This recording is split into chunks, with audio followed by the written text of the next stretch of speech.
Welcome to Burlap Teachers. Enjoy the video. In this video, I will explain how to make perfect roux.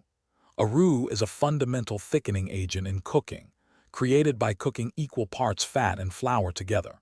It forms the essential base for countless delicious sauces, gravies, and soups, adding both body and flavor.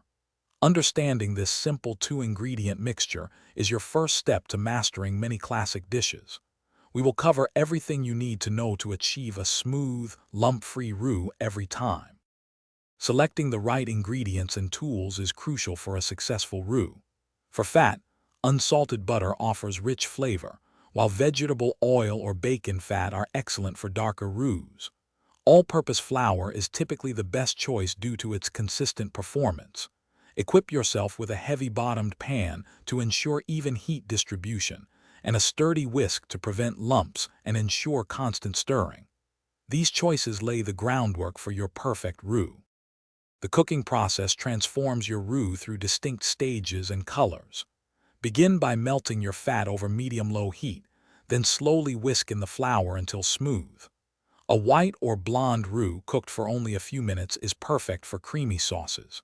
For a medium peanut butter-colored roux, cook for 10 to 15 minutes, ideal for gravies.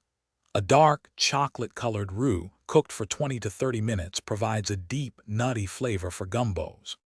Achieving a perfect roux requires attention and a few key techniques. Always stir constantly to prevent the flour from burning and to ensure even cooking. Maintain a consistent medium-low heat. Patience is key. Cook your roux until it reaches your desired color and develops a rich, nutty aroma. To avoid lumps when adding liquid, remember this rule. Add cold liquid to a hot roux or hot liquid to a cold roux. These tips will ensure a smooth, flavorful result every time. Thanks for watching. Consider subscribing if this video helped you.